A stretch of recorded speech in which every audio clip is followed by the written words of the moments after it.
ever feel like you're like competing with your partner's calendar? Hmm. We're diving into a tricky one today, those relationships where one person is just like totally consumed by work. Always on. Yeah.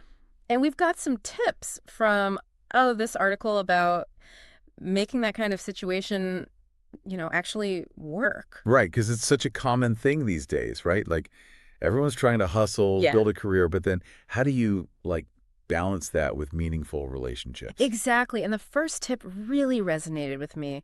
It's all about communication, Okay. but not just like, hey, how was your day? But really getting those needs out in the open. Yeah, yeah. None of that surface level stuff. Exactly, because it's so easy to fall into that trap of like, you're always working or you never make time for Oh us. yeah. Blaming never helps. Right, which is why this example from the article is gold. So say your partner's constantly bailing on date nights because of work.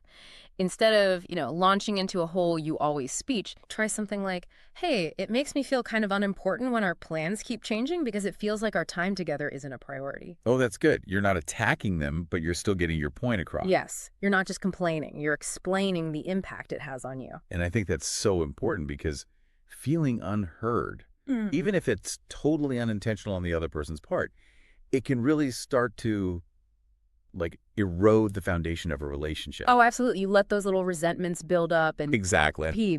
boom. It explodes. Exactly, which is a great segue into this idea of encouraging more balance, Hmm. which, again, easier said than done So much easier said than done. when someone's in that go, go, go mode all the time. Yeah. But the article talked about aiming for, like, meaningful interactions, Okay. which sounds great on paper, but what does that actually look like, practically? Right, because who has time for elaborate romantic gestures every day? Yeah, exactly. Honestly, it's about, like you said, those small, consistent things. Okay. So maybe it's like putting on their favorite playlist while you make dinner together, or even just like a 15-minute walk after work, phones away, just chatting. Yes. Like those little pockets of quality time where you're actually present. Exactly. Being present is key. And that makes me think of the next point, which is patience. Ooh, patience. Yeah. Huge, especially in this culture that's all about like doing more, being more. Hustle mentality. Yes. And I remember this one time my partner was like drowning in deadlines and I was feeling so ignored, like, hello, I exist. Yeah.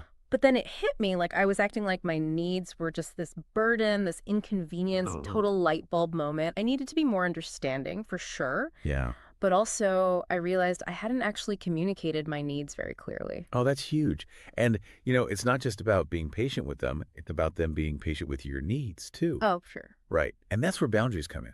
Yes. Boundaries, boundaries, boundaries. So important. It's not about one person dropping everything or like magically fixing their entire schedule. Right. It's about creating a dynamic that's, sustainable. Exactly.